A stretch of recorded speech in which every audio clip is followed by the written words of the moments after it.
John, John, we have some serious comments or Danny. accusations, I guess you could say, inside of our little doc, our calendar event. Yeah, it's a calendar. It's not really a doc at all. Let's start at the top and work our way down. Yeah, I like it. We're gonna do that. I like it. Playing a smart character in D&D. Yeah, yeah. I found that fascinating. I was like, oh, this is a bit different. This is a little bit I watched the clip and I watched the entire video because I mean it was only what was it, a 20-minute video or was it a 10 Oh minute yeah, it's a video? short video. Yeah, it Yeah, is. so I sort of blitzed through that. And I immediately, from the outset, didn't like what they were saying about what it means to be intelligent or how you act as intelligent Mm. or how you act as. I'm like, no, I want to fish slap you. Yeah, it was really. That's why I was just like, oh, okay, oh, no.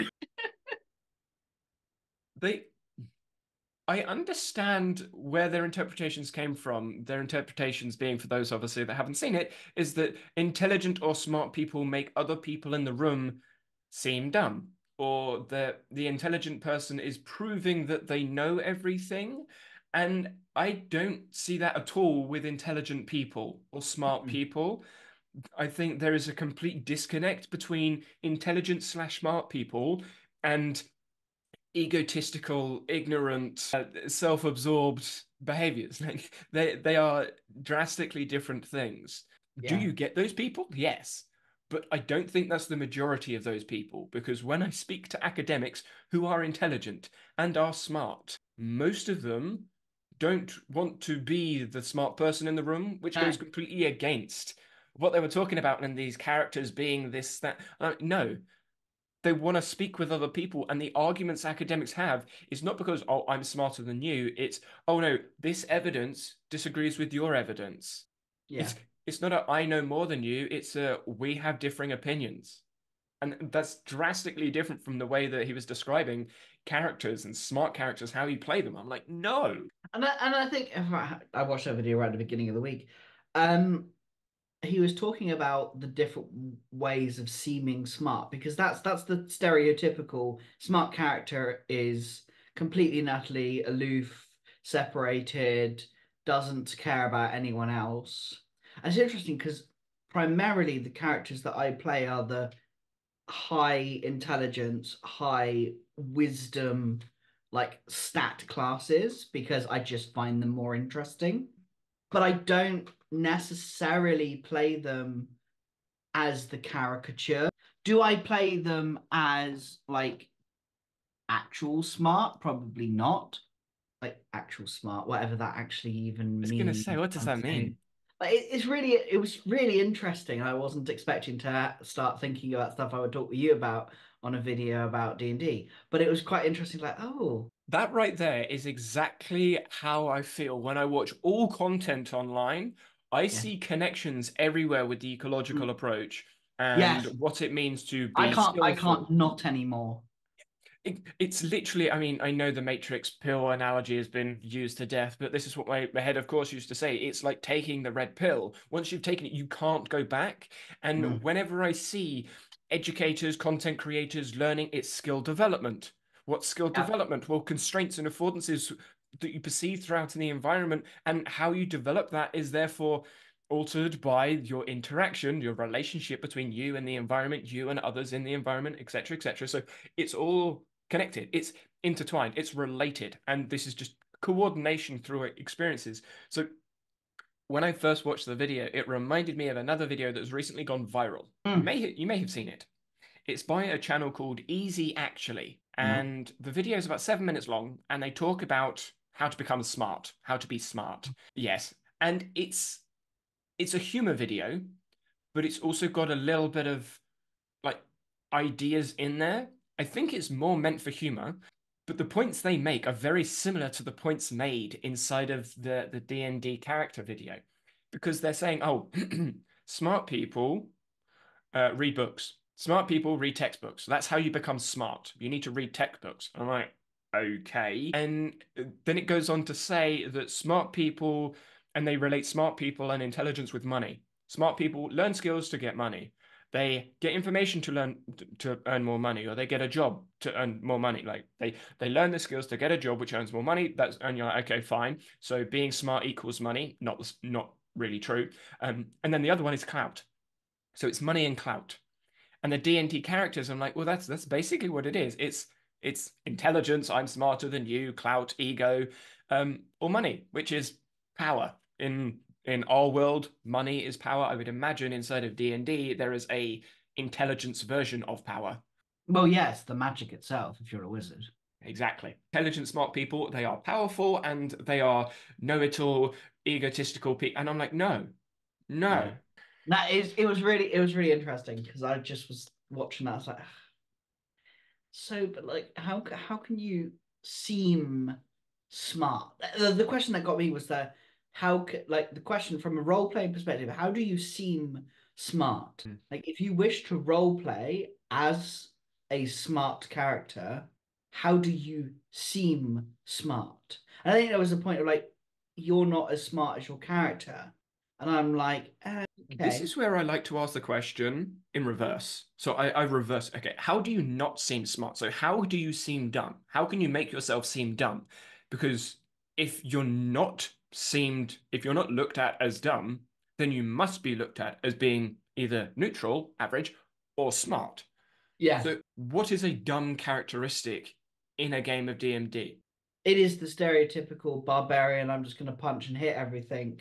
So you resort to punching. You resort to like just hitting everything you see and not caring about anything else. And that's your first result. That's the dumb character. So anything the opposite of that is smart, which means any what's known as a face character, which is the high charisma, high intelligence, high wisdom, when they're trying to figure things out by asking questions or inciting in the world, is a whole twist to a smartness.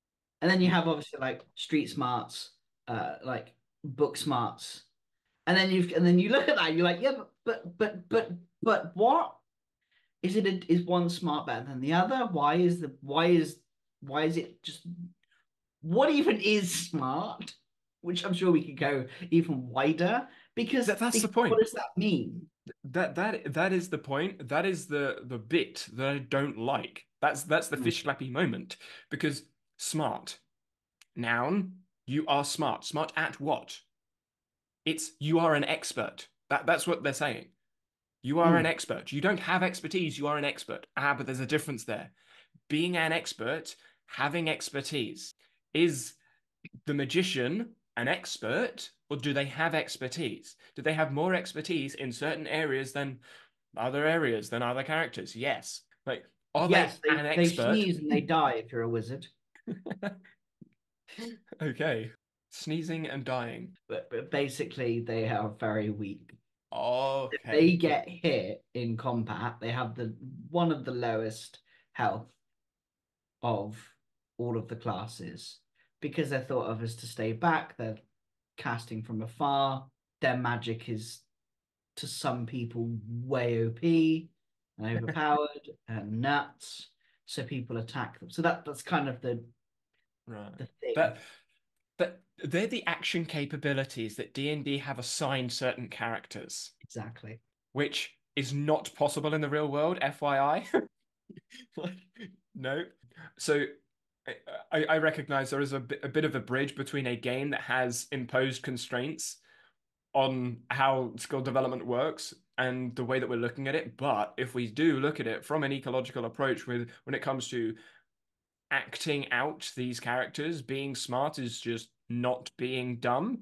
What is not being done? Not doing things with limited thought, I would say. And Yeah. thought being the ability to cognize. Yeah. Basically, if you don't go and hit stuff straight away, you're being smart. Yeah. And your abilities, your capabilities, your skills moving into things, your level of expertise will impact how you perform. Yeah. So how do you act as a smart character? Just don't be dumb. That's the way I would look at it. Don't be dumb. Yeah. So that's the way I would look at it. Because a noun is so black and white, it's so Mm. binary that if you're not one thing, you must be the other. If you say how do you act as someone that has expertise, Well, now you need to show expertise because expertise isn't something that you just plonk, yep, you have that thing. No, you have to show it. So that comes down to, I would imagine, battle tactics in some way or exploring solutions in certain ways, but that's you showing expertise as the character. Because I would Yeah. imagine you can have a smart character that has limited expertise in navigating certain situations and they act dumb. Yeah. So you got a wizard, for example, to put a tangible, you got a wizard who's a hermit who basically has spent most of their time in a tower reading. They have very little like expertise in actually existing in the world around them, and they're in this very enclosed, Touching constrained. grass. Yeah, exactly. Just getting out there and touching grass, so they don't know about all these little things that the rest of the group knows. Yeah, I think that is where levels of expertise can be shown or not shown as the character. So it's not a case of acting smart or dumb or intelligent or unintelligent. It's where they have expertise. I suppose the stats in D&D are actually levels of expertise. They're imposed levels of expertise. That would be the loan of intelligence if we're talking about organisms. The loan of intelligence by like when you look at AI and robots is by a programmer. In D&D, it's by the game constraints. That's why I said it's heavily constrained because the loan of intelligence is by the either the game master or whoever gives out all of the stats and stuff to start with. Um, that is But imposed. it is actually possible for the players to set their own stats. So they get given a bunch of numbers and then they choose where those numbers go. Okay. Yeah. So there you go. That's your imposed level of expertise to start with, which doesn't happen. That's literally the cognitive approach. Yes. Saying you are hardwired with this thing. That is the cognitive approach right there. Hey, you're hardwired with a five in this and a four in that, and you can't get any better. BS.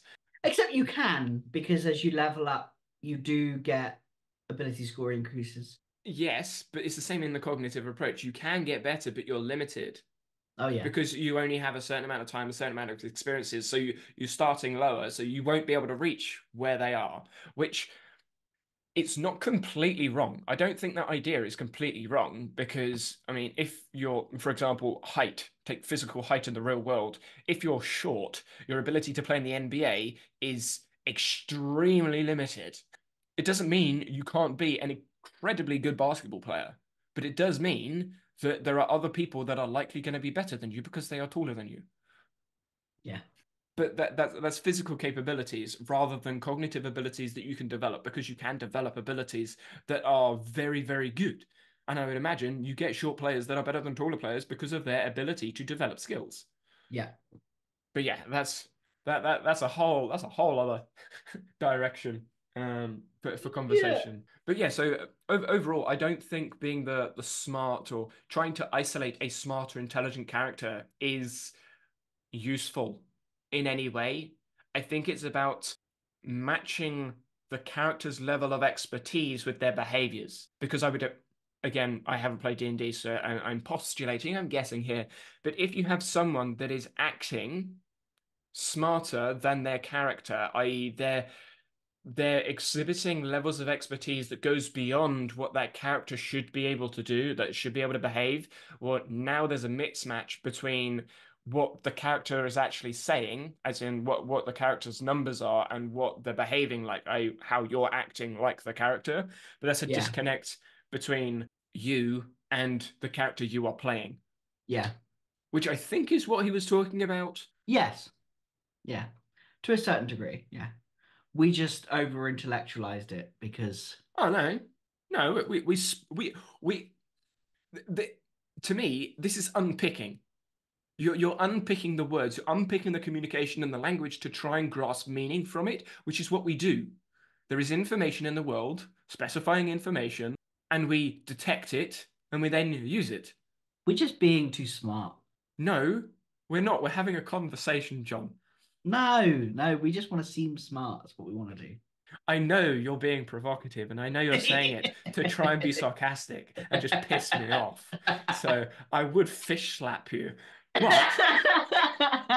But because you're on a Zoom call and I can't, I'm just going to move on. But the thing is, this is an interesting thing because that is actually what people would. That is a reaction that Mhm. would probably happen, Oh yeah. and it and the fact that it goes there versus go. No, we're just talking about it. No, you're just trying to. You're saying words to seem smart, but no, I'm not. And it also goes back to kind of our past conversation with like when we had that interview with. I keep forgetting his name. Scott. Yes, I think so. Actually, both Scott and it was Aiden, wasn't it? Hmm. I was going to say Both, Andrew, but it is Aiden. yeah. I remember that only because of my son. Uh, when we were having the conversation with Scott, often I just stepped back, and the assumption was I wasn't smart enough Hmm. to engage in the conversation because the assumption that I had for such a long time, and it because you've been in this world longer than me, you have higher expertise and you know things that I just possibly can't know because it's all indirectly perceived, not directly perceived. Um, and it was interesting to go, oh wait, hang on a minute. It's in my long-term memory store, you see. Exactly. You've just stored so much of it, and I could never store as much as you. Oh yeah, yeah, of course you can't. Yeah. Because I'm autistic, so I can't. Oh yeah, yeah, yeah. Of course, you've got a limited working memory capacity and storage and duration and all the processing and storage stuff is limited to you because you're neurodiverse. Sarcasm. Yeah. Right, And yeah. I think that was one of the things that I was thinking about when we were writing this thing that we're Hmm. writing of like that whole you if when you follow the traditional approach, it's like, well, you're just fucked. You're limited. You're just limited. Yeah. You have no control. You can't fix it. So all you have to do is come up with solutions for your little shortcomings and sit over there. And that is because I was writing it in between both the article we're writing together and also my own of like the cognitive approach, traditional approach is just like you fucked. That's it. Like It's not. This is one of the things that I'm writing about related to the cognitive load theory article is that there's a difference between the science and the movement because the mm, science doesn't say you're fucked. The science has explanations, albeit they have unsolvable problems at the end of them, which is where I struggle. But there are explanations. There are ways to get around the struggles and the issues. But that is heavily ingrained in literature. It's buried in jargon. It's very difficult to wrap your head around, especially when you're trying to apply it to practice, because it's so theoretical, because it's unsolvable, a lot of the problems. But when you look at the movements that discuss these sorts of things, they are very much like the fitness fads, and they go, hey, look, there was this article that said you have this limited capacity. You can't do this. I'm like, no, rubbish. That's not what the capacity means. That's not what it suggests, and we can't measure it. And the items you're talking about are so impractical to use in practice that is just bullshit. But and then you that's, move into and that's the same with the productivity movement yeah, because but it's a movement. it's the movement itself that just says, well, you're limited, so sorry, you have to work around with all these really complicated things, or you just have to do less. And that's where the misinterpretation, the lazy, essentially, the lazy research comes into building up assumptions around how you should or shouldn't work or should or shouldn't behave. And the laziness is where the danger comes in. And this is where I really don't like, for those that aren't familiar already, I don't like people that aren't transparent in their research and they're not rigorous in the explanations that they give. If they Yeah. are vague and don't give context and can't explain why, not just with emotional words, I feel like this and I feel like that. Yeah, but why? Give me a rationale. Give me some reason behind it. If you can't do that, shut up. I'm not Yeah. saying I'm not saying your feelings are irrelevant. What I'm saying is if you have a feeling that you're feeling in a certain way, that's not a cause. That's a correlation. Correlations are not causes. Yeah. What is the evidence? What's the rationale? And I'm not saying, oh, everything needs to be evidence based because then we have the whole problem with, oh, this is evidence based. Yeah, but the evidence is so thin, you might as well not have it. And this is where I think it links quite well, actually. The words that we use, the jargons we use, and this idea about being smart and intelligent relating to reading is just silly. Yeah. Are It's we are silly. we are we skipping a point and going to three and then going back to two? Sounds like we are. No, so where I was reading the reading for writing, you need to read to be able to write. Yeah. Why separate those things? And if we're looking at the jargon, you need to be able to read to write. No, you need to be able to communicate to write. Because the feelings, which is what I was talking about a second ago, the feelings, you can feel something and you can then write about it. So you don't need to read to write about it at all because you have an experience and you've Yeah. communicated with other people, I would imagine, in your experience. You've spoken about it to someone. I feel like this. Oh, why do you feel like that? I don't know. So you've communicated in some way with another person, another organism, or maybe you've communicated within yourself. That is possible. You can talk to yourself, you can think. And so thinking leads to writing because writing is communicating, it's experiences. Why we separate those things, I don't know. They are skills, reading and writing, yes, but they are so discrete that I don't see the benefit in separating them. It's because we have to have an input first. I mean, that is it though. Like, Yeah. I'm being facetious, but that's the thing. It's so horrifically ingrained. It's indoctrinated into the way we think of like, oh, we have to have an input, it has to be processed, and then we output something. But it's just so That's a good point. because that's what it is. When I see that, reading is the input, and then we take this input in, and I suppose you could say writing is the processing to the output. Which is Except the article, the Twitter post, the it's the thread, or article that whatever. you create. So you write to process the information. So it's like journaling. It's the same thing. It's like your weekly like planning and your thingying and you doing and you whatever. It's like it's because something comes in, it is processed and it comes out. And so Mm. that's because that is the assumption. That's all there is. It's like you have to read first because that's how you get stuff in your head, and then you have to write it to process it because we are incapable of just directly taking in that information or directly perceiving what's going on. No, we have to process it. We have to spend some time translating it and making it work and making it count and making it matter and putting pieces together. And then you have something to show for it afterwards because obviously all of this is being done in your head, so obviously it doesn't mean anything until you put something out in the world. I think there's an interesting conversation to be had around not necessarily the direct and indirect comparison here when it comes to inputting information, but where the input is, like what it is, because yes, obviously direct and indirect perception is involved here, but we're talking about a stimulation when we're talking about visual perception and when we're talking about the other perceptions, percepting, more perceiving, perceiving organs, we'll go with that. If we're directly perceiving, we are a perceptual system. If we're indirectly perceiving, then you would argue that there are perception organs, like we have the ears, we have the eyes rather than a perceiving system. So the Yeah. information, the stimulation itself would be the input, which Yeah. yes, we need to have an input.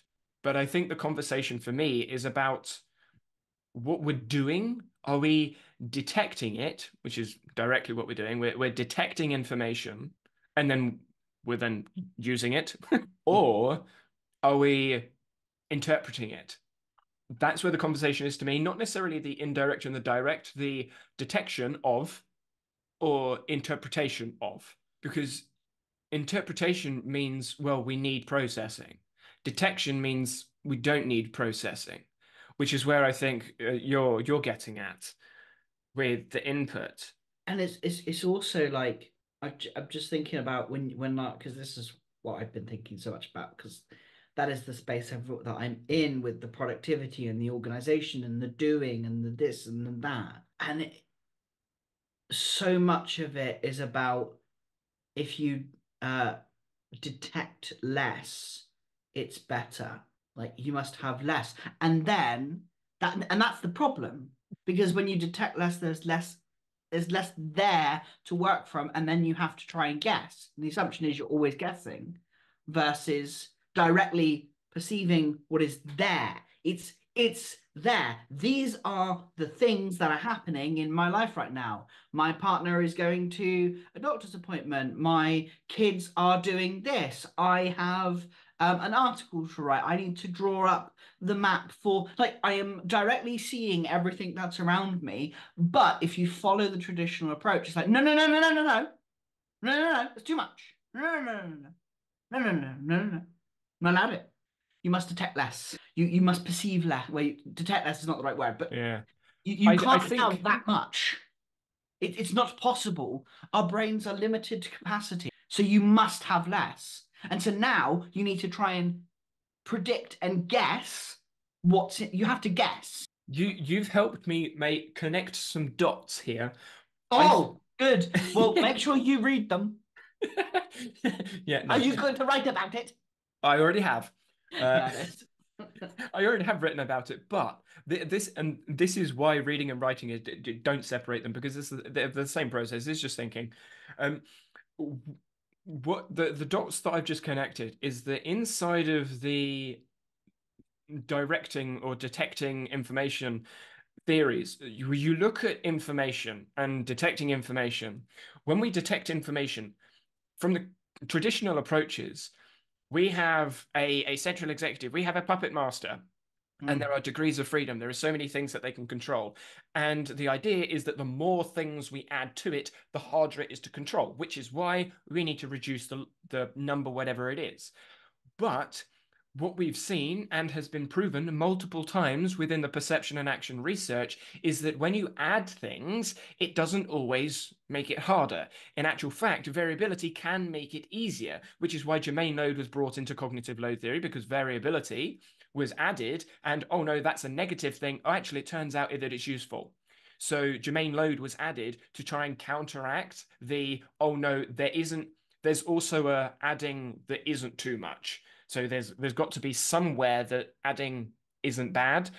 But when you look at uh, other areas of perception and perceptual research, when you sway and you move your postural sway naturally, you don't want to stop it when pointing a laser at a screen. If you point a laser at a screen and you want to keep it in the same place, you want to keep the postural variation. So you want to keep the movement. Why would you want to keep movement if you want to hold something still? Because nothing is really still, it's always moving. And it's the same, I don't know whether you've done shooting before, but when you're shooting something, you don't want to try and point and aim at one position because you're always moving. What you want to do is move from slightly to the left, move over, and then pull the trigger when you get to that point. That's how you aim. Like for me, that's how I was taught to hit the bullseye, which I was pretty good at shooting before I lost my eyesight.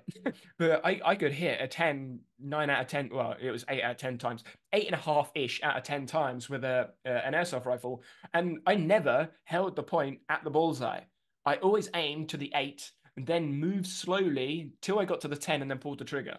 So the movement, the added variability, the added sway helped. The added information helped with being able to refine my skill. So actually, taking things away can make it harder And because that is the experience of well, my clients, because that's the ones I can talk about. And me, it's like I kept instead of trying to take everything away and taking stuff out and moving stuff, and then basically the other pieces were like, no, actually, I kind of need you right now. It was literally like, no, this is too important to ignore. So you're going to be dragged anywhere, and then oh, I'm procrastinating, I'm distracted, I'm this, I'm unfocused, I'm on this, and I'm on that.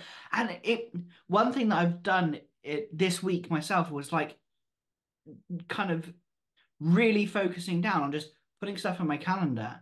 And then when they're in my calendar, I look at it and I just do it. And the difference of like just going, cool, here's what I'm working on. Awesome. Oh, there's some stuff here. Oh, I'll put that down here. And just instead of trying to focus and have time blocks that are overly focused on this thing or that thing, it was so much more interesting because I had that space to be able to go, ah, here's this, here's that. Do I want to do this? Do I want to do that? Yeah. Whereabouts am I going? And it allowed me to kind of pull stuff forward as I was directly seeing it versus just trying to guess, just trying to predict what I wanted to do. It was instead, I saw something, it was there. I saw another thing, or perceived another thing to be more accurate. I perceived this and this and this. And it wasn't about not doing it because I can't not do it because it's there, because I am perceiving it directly. It is not pulling my attention, it is there because I can't not. You said something pulling my attention. This is where I feel the ecological approach and terminology can get very frustrating because technically speaking, when we think about attractors, Mm, it is pulling your attention. Like mm, you are attracted to things, and some people talk about affordances as invitations as well. Yes, there are opportunities for behavior, but some affordances are invitations that you take. Whether you take like which one you take is therefore up to the individual. And one example I heard recently is when you go to a shop and you have the stairs or you have the escalator, which one do you take? Well, the affordance of both is there. Like the opportunity to go up the stairs or the escalator, they're both there. The older person, the heavier person, the less fit person, the person that struggles moving or has less energy for whatever reason will likely take the escalator. Or those that don't want to expend energy will likely take the escalator. Those that are quite happy to go up the stairs will go up the stairs. I like going upstairs. I mean, I run up the stairs. I find it fun. So I'll run like 2 or 3 steps at a time, just fly up the stairs and beat everyone on the escalator because that's just sitting there plodding along. But the affordances are somewhat invitations if they are perceived because yes, affordances exist without you perceiving them, but they don't exist to the observer unless they've been perceived. So the information is always there and the affordance is always there, but the observer may not perceive the affordance if they haven't observed the information, obviously. Because if you're not in the room, then you can't be perceiving an affordance unless your perceptual system is actually perceiving the thing. Because if you're not in the room, you can't perceive it. Obviously, hopefully that was fairly obvious. So when I think about affordances and them as invitations as well as opportunities for behavior, and the invitations, some being more attractive than others, I'm now looking at all of the information that I am ava that's available to me, I guess I would say. mm. I'm trying to work that out myself. What is the words? Like it's available because it's not unavailable. Mm. It is there. The opportunities for behavior are there. And I think this is where, because we're talking about a current future, Mm, we're not talking about a snapshot in time, we're talking about a current future. The ideas of time need to be shifted. The way we speak with relation to time needs to be shifted rather than I have this affordance. No, no, you don't have an affordance. You perceive having one. Huh? would having enough wouldn't because it's continuous. Exactly. You can perceive opportunities for behavior, you can perceive an affordance, but you can't have an affordance. So Mm, when I think about the reading and the writing, oh, reading helps you write. No, you could always write beforehand. You don't need to read to write. You could always write, which is where we were talking about earlier about the feelings. You can feel something and communicate with something and still write. So the affordance of writing is always there. mm, As long as you have the skills to do the thing, of course, action capabilities to perform writing, i.e., you're not like a toddler that hasn't learned how to create symbols with a pen or a pencil or a crayon or chalk or whatever.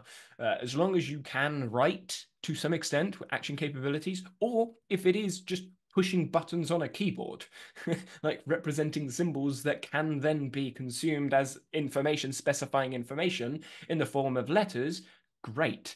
But you can do that. And if you can do that, you don't need to read to write. Does reading help you write? Maybe. Because you can read some absolute rubbish. So moving on to what David's talking about your third point, not reading enough. Enough what? Yeah. We mentioned last week about the Bible. If I'm writing about football or trampoline or handball or basketball or AI, how is reading the Bible going to help me write about those things? There may be some abstract link you could create there, but I think reading sports science articles is going to be more applicable. So reading what? And if we're reading sports science articles, who are they from? How high is their integrity? Are they transparent about the work that they're doing? Because academic articles obviously have their own limitations and flaws. Is it better to actually talk to one of them rather than read their work? Because when you read someone's work that they published in 2012, maybe their opinion is different now in 2024. That is 12 years, that's over a decade. And a lot of academic papers are at least a year, 2 years old, if you've got them like recent. And most of the time, the thinking that happened to create those papers happens 6 months before that. So when you read an article, you're likely reading 2-year-old information. So is it better to actually speak to the person rather than read it? I would argue yes, but that's communication. That's levels of communication throughout varying time spans. They're manifold, to bring in a lovely term from mathematics that is just yuck. But it's a manifold. It's a tensor. It's a tensor vector. Where you have multiple. John's like, what the? Basically, lots of things interacting simultaneously. All right, cool. You can just say that. When you have lots of things interacting simultaneously, it's extremely complicated to be able to isolate one of those things and say that thing is the cause, because there's multi-causality in the way the world works, I believe. And when we're looking at not enough reading, not enough communicating, how do you communicate? Well, loads of ways. Yeah. And when you're communicating, are you communicating now or in the future or in the past? Yes.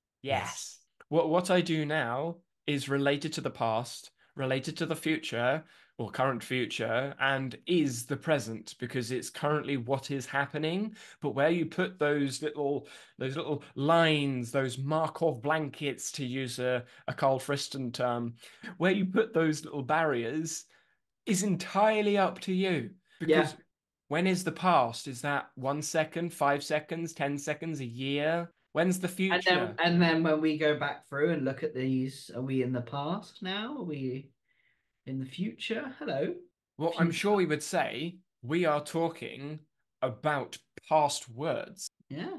Have we stored all of those past words in our long-term memory? Hell no. Not a chance. I'll come back and go, oh, cool, I said that. I didn't realize I said that. Even just going through the clips that we've started pulling together, I'm like, oh, that's not a bad thing. And this is where communicating, I think, is a better term to use than reading or writing. And I know it sounds generalized. Communicating more helps with developing expertise, because communicating is part of experience, which again comes back to the fundamental, well, the fundamentals of learning: experience, practice stuff. Like when we start narrowing down what we do, how we do it, bringing in techniques, I think that's where we start to lose applicability. But it's what people want to do. People want to narrow things down to make things simpler, but making things simpler is just, yeah. That goes back to the entire assumption that many people are working from, is the only solution is less. The only opportunity is less, because if we have less, we can focus more. I've never felt so focused, and I am doing way more. I was going to say, you're writing 2 articles. You're doing how many? I'm writing D&D 2 campaigns articles at once. I'm running 4 D&D campaigns. I'm like podcasts, doing clips, doing some editing. Like, I am doing more now than I have in the last, I don't know, how many years? Writing a sales page, doing my sales page, coaching my client. Like all of the pieces that I'm doing right now is more than I've ever done. And that's because I've got more now, not less. So how does that make any, instead of spending all of my time trying to do less, and instead of trying to limit myself on what I can do, I went, okay, how much can I do? And that's literally what I've done. I've gone, how much can I do? That's embracing the variability. And just seeing how much, and I'm enjoying it so much more. I am feeling fulfilled because I'm writing articles, I'm designing D&D campaigns, I'm playing with these things, I'm doing all of the things that I want to do, and I can do every single one of those things. Is it fast? I suppose not. If I focused on one thing at a time, I might have completed it quicker. No, I heck and wouldn't. I would have distracted myself and have gone and done something else, or looked at something else, or did this, or did that, and went all over the place. Am I doing more than one thing at a time? Yes and no. This again, variability, embrace variability. We are divergent by design. We should embrace that. Yeah, We and should it's not, and that's the thing, and it's interesting because if we use some labels that they attribute to themselves, like people social with labels. neurodiversity. Yeah, social labels of neurodiversity, autism, ADHD. Like the default thing is that, well, I just do loads of things and I shouldn't do loads of things. I'm like, no, no, no, go do it. Go on, try it. I dare you.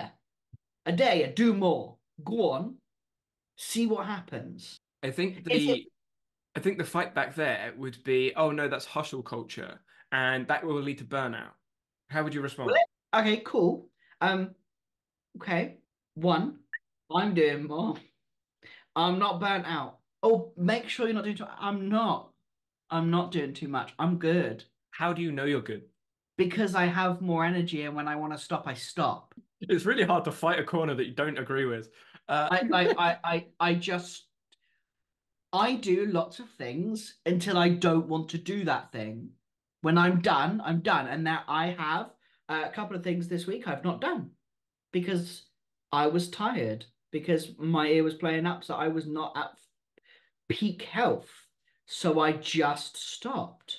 Just periodization. Like, It is periodization, but I can't say that because people are like, oh, what's it? no, no, but this is what I mean. Like when I hear lots of when I said I don't like fighting the corner that I don't agree with, like when people say you're going to get burnt out, I'm like, no, you're going to get burnt out if you're not responsible with your time. If you don't periodize your time and your energy, then yeah, you're going to get burnt out.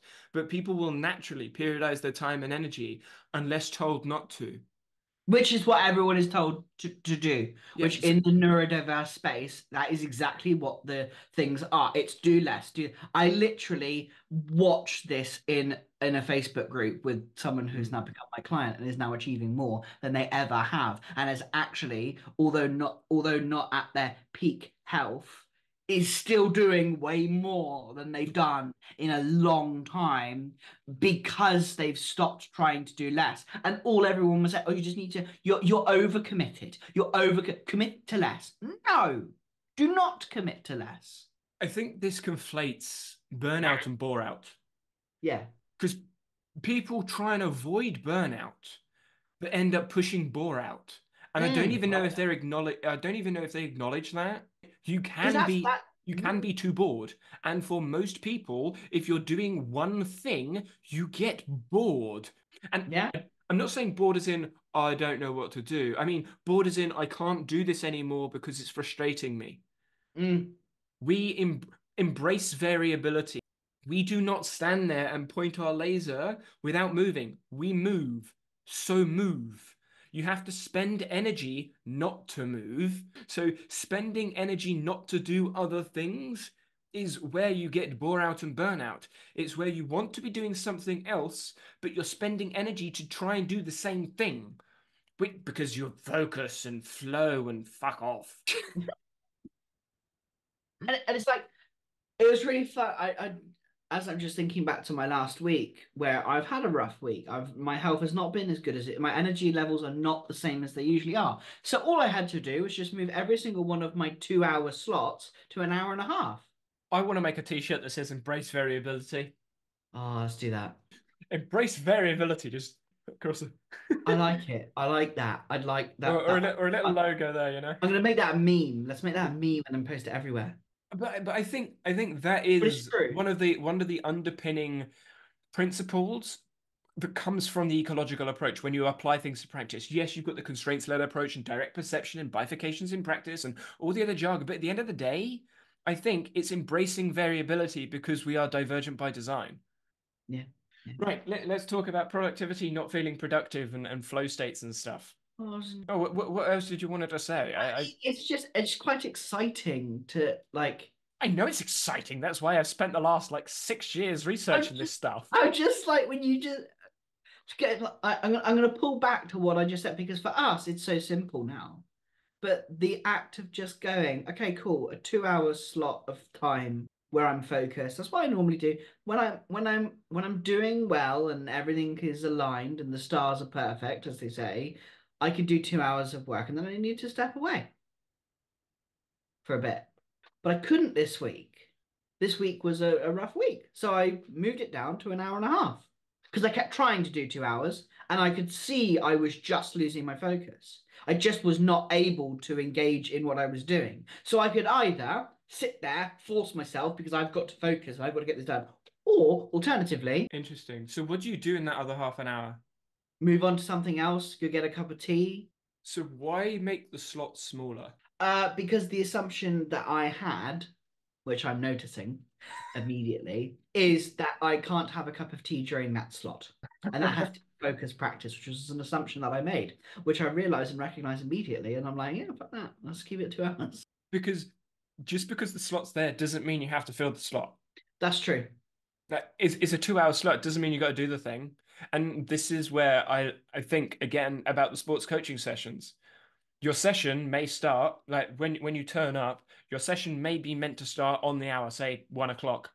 But maybe you get there early because your parents like whiz through traffic or they've got to be off somewhere and you turn up 15 minutes early. Well, just start session early, get a ball and kick it in a goal or get on the trampoline and do some back bounces or whatever. So start early. Or, oh no, I'm stuck in traffic. I'll turn up late, start the session 5 minutes late. Okay, jump in then. You get halfway through the session, everyone's completely shattered. Okay, drinks break. We're gonna sit down and have a drinks break. So you sit down for 5 minutes, and then everyone starts talking about the match at the weekend. Okay, we sat here for 10 minutes. Great. It's still football session. You just start a little bit beforehand or a little bit after, and you take breaks in the middle that you feel relevant, but it's still the time for the football. What you do in the football or the trampoline or the handball or whatever it is that you're writing or reading, it's still that's the session block. And that is how the those people that are doing the practice work. It's just a block, it's a block of time to do this thing. If you want to do the thing, do the thing. If you don't. But that's when you're meant to be doing the thing. Mm. Yeah. So I personally wouldn't have shrunk it to an hour 30 because now you have 30 minutes you could potentially dump something else in. Yeah. Because you look at it and go, oh, I got half an hour there. I could do that thing over there. But then that half an hour thing might turn into an hour thing. And now your 2 hour slot has turned into an hour slot where you're fuffing around trying to go, oh, what am I doing again? Yeah, it's not useful for me anyway. Yeah. I like having the container. Container. I like having that. I've enjoyed having the 2 hour containers. Mm. They've been nice because they take all of the planning out of it, which sounds You, weird. you can't you can't faff and sit there go, I'm going to do this one here and that one there. Yeah, No, it's just boom, and it done. was nice because I remade my calendars. I kind of tweaked everything by having those projects that you do with the projects on the top. And I brought back in the separate calendars for my D&D campaigns because originally I combined them all into a Dungeons and Dragons like task list, Mhm. but that was not working. So I was like, I separated them out, and that just that little bit of separation is like, oh, cool. So this campaign is coming up in 2 weeks' time. So here's a block that I'm going to do a little bit of this or a little bit of that. And one of the assumptions that I had made is that I could only do D&D on a weekend because that's not work. But then I'm like, yeah, but I've got all of this time here that actually I've done all of my work. I've done all of these pieces. Like I've the sales page, I can't do any more on that sales page. I could force myself to sit for another 2 hours, but will I actually get it any further? No, not really. because I'm done now because writing a sales page is frustrating. I'm frustrated now to want to write a sales page. I've been speaking, and then I won't finish the sales page because I've tried to force myself to sit there and do my sales page. Then I will hate the sales page and not want to use that sales page. Then I will not sell things. And the thing is, at the end of the day, I want to make money, which is part of what I need to do. Hmm. So I need to do the sales page, yes. But do I need to have it done will an extra hour on this sales page help? No, because I'm not there right now. Yep. It's such a, it's stupidly simple and it works. It's simple, yes, but it's built from assumptions that are different from a lot of other people's assumptions, which is why I think it works. Because Mm. it embraces, obviously, it embraces variability, but it embraces the natural ways in which we develop and we learn because that's how nature is. It's variable, it's dynamic, it's changing, it's evolving, it's a manifold structure. Yeah. It's not as boxed, as constrained, as limited as people try and make it when they introduce techniques. My technique, if there is one, is to not have one. Like, no, just do the thing. It's Yeah. simple as. And when it comes to the focus, I think it's the same thing. Referring to our last point, the tweet was about focus and them just going, I'm going to do this thing. I'm not going to try and tick stuff off. I'm not going to plan granularly out. No, I'm not going to do the productive thing. I'm just going to do the thing and I'm more productive. And I think that's because you're doing the practice. You're embracing variability and doing the practice and working in whatever it is you told yourself to do, rather than trying to tick boxes of things you need to get done because the part is different from the whole. Doing different parts doesn't necessarily mean you're going to finish with the whole. Whereas if you work on the whole, you will get the parts that need to be done, and you're just sitting there nodding. Yeah, I just agree. It's the that experience of just doing the thing. And I've had clients come back and go, "Oh, well, I haven't had time to look at XYZ because I've been doing this." I'm like, "Okay, cool. That's good then. I Yeah. don't want you to do this thing. Like, sure, would it make things go faster? Not really, because you wouldn't be able to do it anyway." I reckon there's an element of permission that people potentially lack when they don't follow an ecological approach, because Yes. the social constraints that have been added to the way people behave bring this feeling of this isn't what I should be doing according to what I'm reading online, what I'm seeing communicated to me. I don't think I should be doing this. So when they do it, they almost feel like they're going to get told off by those that are trying to constrain how That you is should something my behave. clients have said was the permission element. That's the Yeah, so permission it's to. it's like I did this thing, sorry. So it's sort of like they admit either to you or to whoever, I'm sorry I did this thing, sort of thing. But you don't need permission to be sorry that you're doing work. If you're doing work, great. And I've seen it as well in some of the people that I've worked with.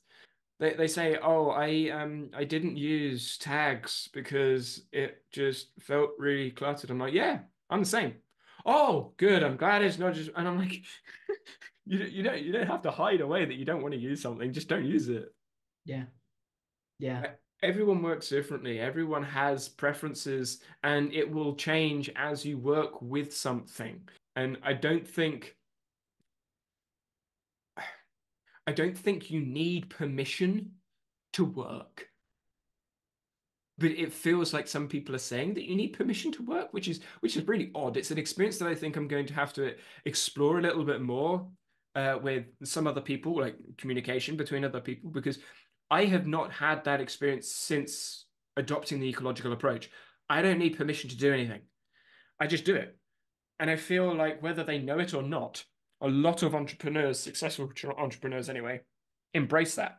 If I want to do something, I'll do it. I'm going to embrace that. I'm just going to try this thing. I'm going to learn this thing. I want to learn this thing. I'm going to go do this thing. Yeah, And, and and they that's find a also way. that is also the experience of the quote unquote neurodiverse community of people. They just They're like, oh, I get distracted because I was doing this. I'm like, okay, fine, cool, good. What'd you get? What'd you learn? Oh yeah, I found out about this thing and then this thing and this thing. I said, do you know about this thing and how this thing links to this thing and this thing links to that? Like, oh, yeah, that's really interesting. I'm like, yeah, cool. Do you want to do your work now? Yeah. Yeah. Yes. To do a John thing. Yes, I agree. Because it's true. Because that's the sad fact is when you the whole thing with neurodiversity is you don't ascribe to the traditional what society says. You see it differently. That's the Whatever that assumption. means. Whatever that may mean, but that's okay, cool. Then go see it differently. Stop trying to turn yourself into the people that you say are bad and hurt you and harm you and I don't stop. even know how, like, how do you turn yourself into someone else? I don't know. I don't know how that's possible. Well, that's what people try to do. They try to But turn I don't know themselves how you into would go that. about doing that. Like You what you can't. do. That's the problem. That is the issue here. They try to turn themselves into someone they're not. But what are they trying to do? That's the bit I'm getting at. Like, They're trying to behave like someone else. It's a behavior. It's like I want to so behave it's like just like a you. copycat. Yeah, they Right. copy someone else because they feel that they are better, because they are better and they are not broken, and because of the assumptions that are had around what we should and shouldn't be doing. Instead of going, well, and that's why people are like, wait, what? Whenever I say, well, what if what you're doing is okay? Yeah, but I'm not getting stuff done. Okay, well, that's a different thing. That's not necessarily saying that what you're doing is wrong. How can you use what you have to do the things you want to? Okay, so what do you want to do? Oh, well, I don't know. I said, okay, are you sure you don't know, or are you scared? Because that's the first, whenever someone says, I don't know these days, I'm like, okay. No, I I think really you don't do. know. I was like, no, I really don't know. Okay. Let me just sit in silence. So because you will immediately, because that's the thing, we will immediately start thinking about the question and getting the answers. Because I that's don't what, know is often a failsafe that we learn to give in school when we don't want to fail because we're scared of failure. I don't know. Yes, you do. You just don't want to admit, or you don't want to guess. You don't want to try and work out. You don't want to do any work. yeah. It's when I was story time. When I was coaching little kids football, I used to ask those sorts of questions, and I when I first started working with I call them the trouble group because it was essentially a group of kids that none of the other coaches wanted. So I think I've told you about this group before. They were like 6 to 7 years old. I had twins in there. I had two pairs of twins. I had dyslexic, dyspraxic, autistic kids all in one group, and they all frustrated one another. And it was a troublesome group. Like if you didn't manage them well, I'm not saying told them what to do, I'm saying managed them well, managed their affordances and what they wanted to do and their needs, then yes, it would just be absolute chaos because the twins would kill each other or try to kill each other. The autistic kids would get frustrated by the ADHD kid because the autistic kid like wanted everything in lines. The ADHD kid's just like kicking everything everywhere because it's fun, and the dyspraxic kid keeps messing up. And one of the autistic kids didn't like people making mistakes, but obviously he's dyspraxic, so he makes mistakes. So literally everyone was just frustrating everyone else.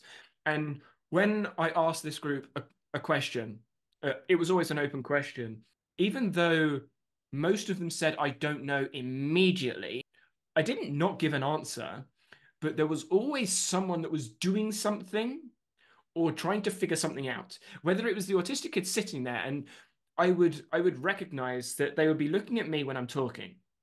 I ask the question, and then they look somewhere else, off into the distance, at the floor, or at something. So I knew they were thinking about the question. If they carried on looking at me, they hadn't engaged in the question. The ADHD kid, if I asked the question, they would immediately start moving. Whether it's they're moving their hands, they're moving their feet, because they're trying to figure out the problem. If they just sat there staring at me, I knew they didn't care. Or if they were just staring at the sun or the sky or something, not moving and fidgeting, I knew they didn't care. So when I heard the I don't know from any of those people, because I could recognize that they were thinking about it, I would say, okay, I would ask them the same question, but say, how would you approach this? And then they would talk about, I assume, what they were thinking about. So Hmm. they did know. And that's me as the educator recognizing how people interact when they start thinking about something, because everyone's going to interact differently. But when I saw one of the other coaches do the same thing, and the kids came back with "I don't know," he then went off and started ranting about, "Yes, you do know. We've done this before. I taught you this last week." Blah. And I'm like, "No, you're an idiot. Yes, they are aware, but you're shouting at them for saying "I don't know," and then you give them the answer afterwards. All that's doing is frustrating all of them and winding them all up, which when you then do the session afterwards, they start messing around because they're frustrated. And it was so frustrating because it's the communication between the educator and the learner. And if you don't recognize different ways of people answering questions, it doesn't have to be with words. It can be with actions or inactions. Yeah. Sorry, small story time rant there, but yeah, I wish coaches, teachers, educators, even educators online recognize that people respond in different ways, and saying "I don't know" isn't the only way people communicate. I don't know is a common thing in our house. I'm curious why. Don't know. I enjoyed that. Yeah, The idea is I knew that it was coming. there is that I enjoyed that way too much. There is a fear of failure. Like it's deep rooted in every single one of us. One of the things that I I've think been it's in working, everyone, but yeah. well, in everyone, yeah, but I can only talk about my experience and the experience of people who I'm talking to. But it's like that fear, I don't know. It's like, okay. And one of the things that I've been trying to do is instead of just saying I don't know, is to talk it out loud. And that was the words I used with Aiden of like, he goes, I don't know. Okay, talk it out loud. What do you think? What could it be? I was like, what could That's it what I be? told you. Yeah, exactly, exactly. And I realized that was all I needed was just to, it's that permission thing of like, I started using it with my clients. So I was like, okay, what could it be? What do you think? Share, because I can see them thinking. I love how I'm pointing at my brain as if that's how it happens. Like, I am thinking. Well, I am the brain thinking. is involved, so it does make sense to point to your brain. It's just not entirely involved. I am thinking. Yes. I am thinking about these things. Okay, cool. What because that is probably the most intrigued I ever am is Mm. when someone is thinking and talking out loud. And I honestly, I can't, how long I assumed that you just had all this information ready for me. And it was, I think it was when you Are you talking literally said, about me? yeah, Okay. like in one of the sessions where you were like, oh, I'm just thinking out loud. I'm just guessing as I go. And I'm like, interesting, you don't sound like it. And I remember we were watching one of the clips and you were like, oh, you sound quite smart here. And then I watched one of the other clips where I was just thinking out loud. And I'm like, oh, I sound like, and you yourself went, you sound like an ecological psychologist now. And I'm like, yeah, I do, don't I? But I was just making this shit up as I was talking. I need to stop trying. But that's what we do.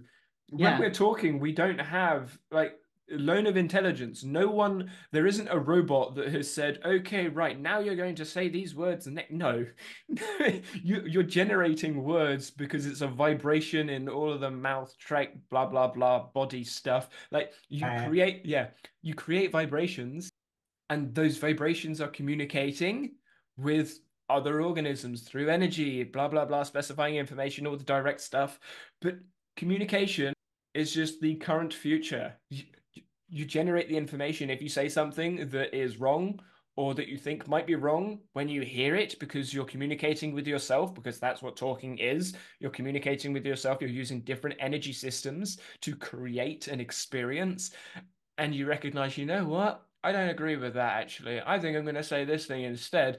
That is what experience is. That's what learning is. That's what communicating is.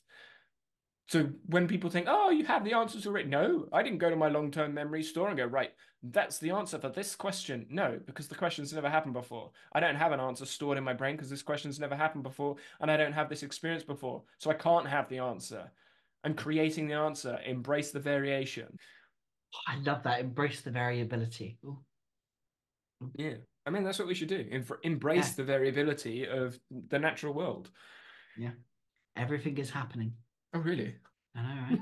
Crazy. Right. Is there anything else you'd like to add before we close it out? No? All good? Right. See you next week then.